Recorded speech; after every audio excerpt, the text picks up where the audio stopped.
Assalamualaikum warahmatullahi wabarakatuh. Saya kembali presentasi untuk melanjutkan video yang pertama. Untuk video yang kedua, saya akan menjelaskan normativitas dan historitas moderasi Islam dan prinsip-prinsip moderasi Islam. Normativitas secara etimologi, normatif berasal dari bahasa Inggris. Norma yang berarti ajaran, acuan, ketentuan tentang masalah yang baik dan buruk yang boleh dilakukan atau tidak boleh dilakukan.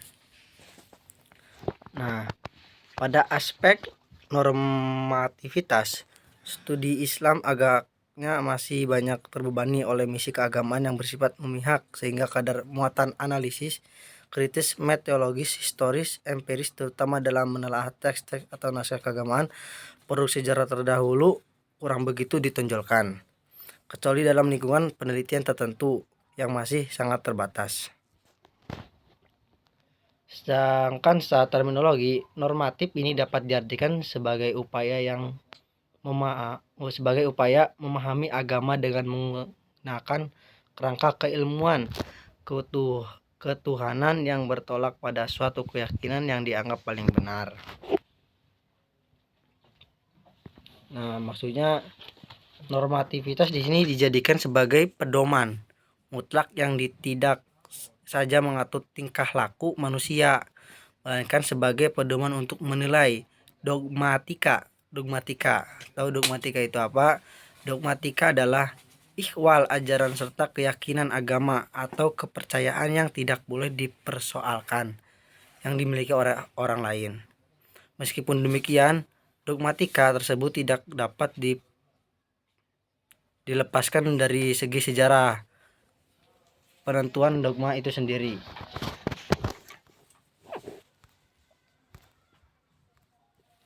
Yang kedua,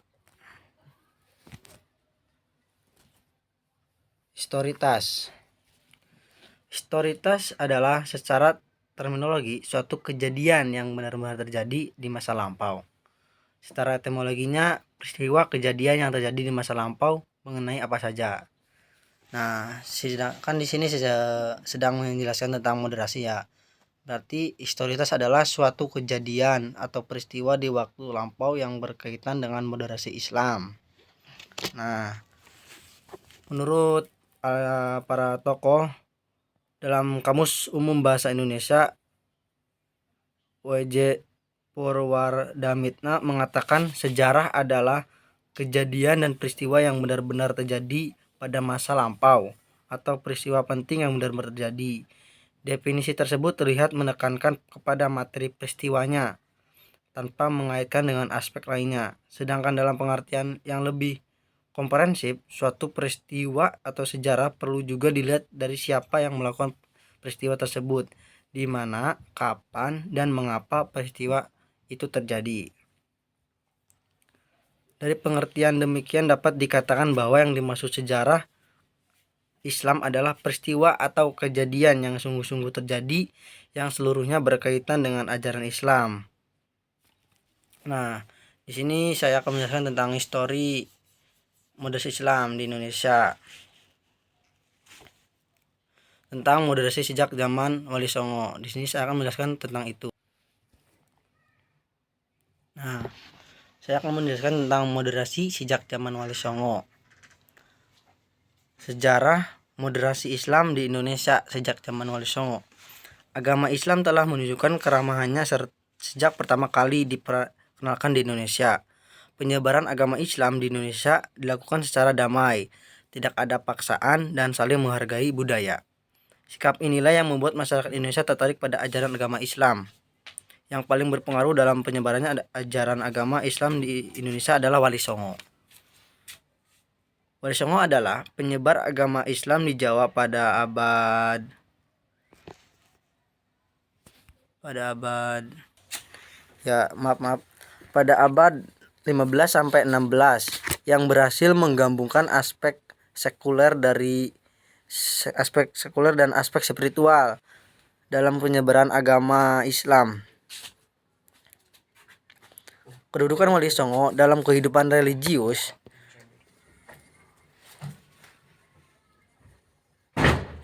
dan sosiokultural di Jawa sangat memikat sampai Islam tidak mungkin dikenal sebagai the religion of Java apabila Sufisme yang dikembangkan oleh Wali Songo tidak melekat dalam masyarakat. Penyebaran Islam yang dipimpin oleh Wali Songo adalah perjuangan cemerlang yang diterapkan dengan cara sederhana, yaitu dengan cara tidak mengganggu tradisi dan adat istiadat lokal serta dengan mudah diterima oleh orang-orang karena menggunakan pendekatan yang realistis dengan kehidupan masyarakat.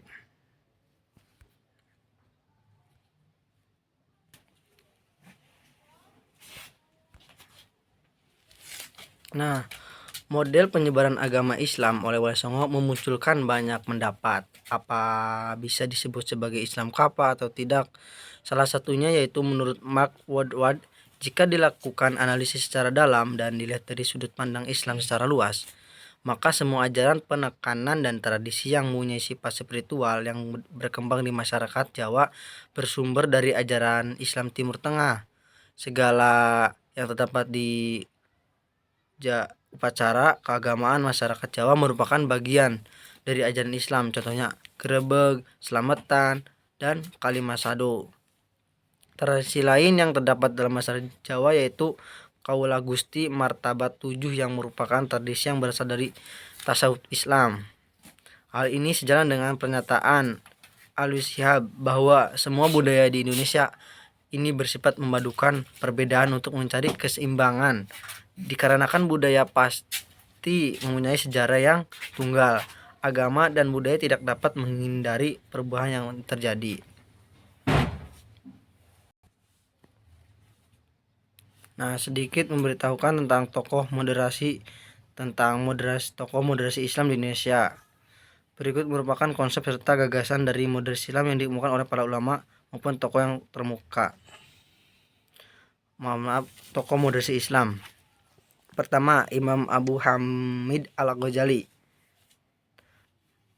Beliau pernah menuangkan gagasan tersebut dalam salah satu karyanya yang berjudul Ihya Ulumuddin, yang menerangkan prinsip sahabat Nabi Muhammad SAW terhadap gemerlap dunia yang terdapat pada bab juhud. Beliau menerangkan bahwa sahabat tidak mempunyai orientasi pada dunia, namun para sahabat selalu mengutamakan orientasinya pada akhirat. Namun juga diterangkan bahwa sahabat tidak menolak persoalan dunia, tetapi para sahabat memposisikan antara keduanya secara beriringan, dan hal tersebut merupakan keadilan antara dua sisi yang berbeda serta dicintai Allah Subhanahu wa taala.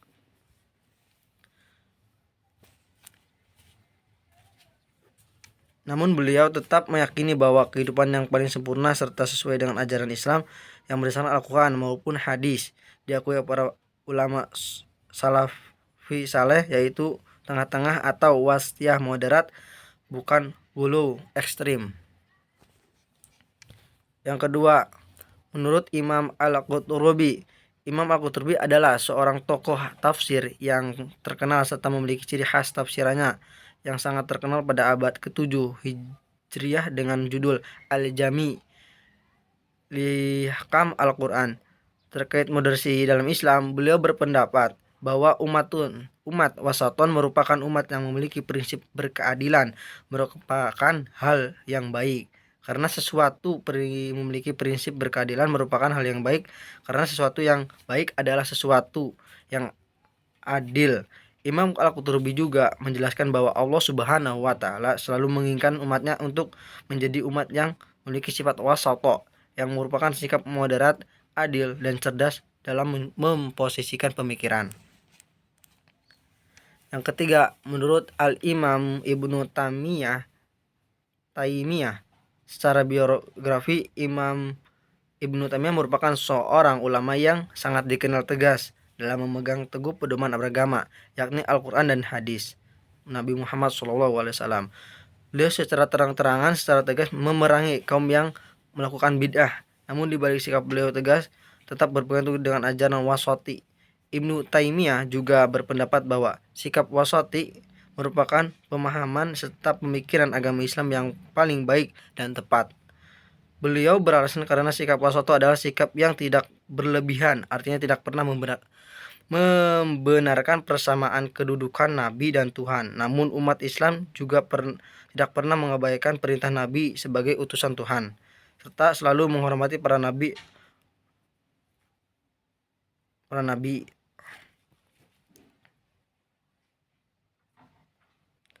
Ibnu Taimiyah juga mengungkapkan bahwa Islam tidak pernah mengajarkan kepada umatnya untuk menjadi agama keras maupun kaku, serta hanya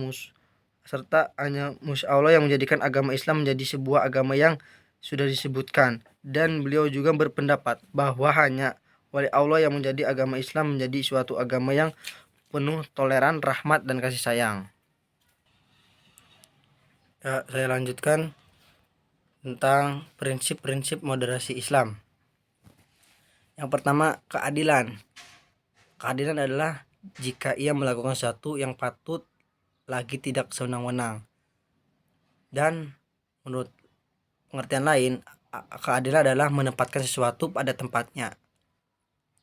Adapun menurut para tokoh, keadilan adalah tidak melebihi atau mengurangi apa yang sewajarnya, tidak memihak, dan membuat keputusan tanpa memperhatikan kemampuan seseorang, pangkat dan posisi, memilih posisi, dan berpegang teguh pada kebenaran dan tidak bertindak sembarangan. Maksudnya prinsip moderasi Islam ini adalah keadilan, seperti pengertiannya yaitu wasoto yang artinya adil. Adil di sini tidak berat sebelah, yaitu seimbang, tidak berat ke kanan kiri antara hak dan kewajiban. Yang kedua, toleransi atau bisa disebut dengan tasamu. Kata ini pada dasarnya berarti al-jud, kemuliaan, atau sa'ad al-sadar, lapang dada, dan tasahul, ramah dan suka memaafkan. Toleransi di sini yaitu makna menjadi sikap lapang dada, terbuka, welcome, dan menghadapi perbedaan yang bersumber dari kepribadian yang mulia. Maksudnya toleransi walaupun ada perbedaan, kita tetap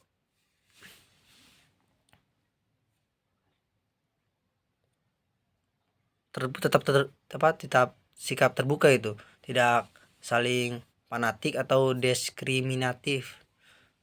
Walaupun ada perbedaan, kita harus bertoleransi. Toleransi.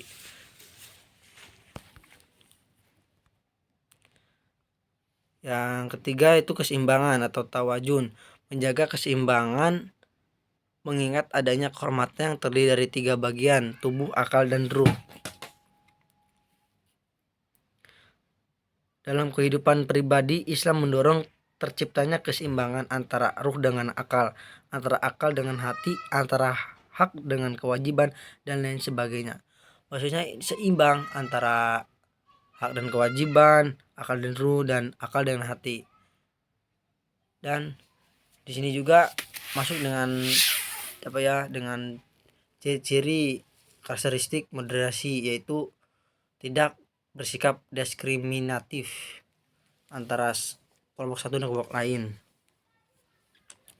Yang keempat, keberagaman atau bisa disebut dengan tanawu.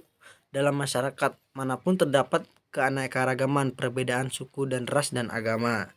Pada hakikatnya tidak ada agama atau kepercayaan yang dianut oleh umat manusia yang mengajarkan kekerasan, kebencian terhadap manusia atau makhluk hidup. Sebaliknya, ada kesalahpahaman tentang ajaran agama. Maksudnya keberagaman itu relatif, pasti ada keberagaman, perbedaan. Dan kita diajarkan untuk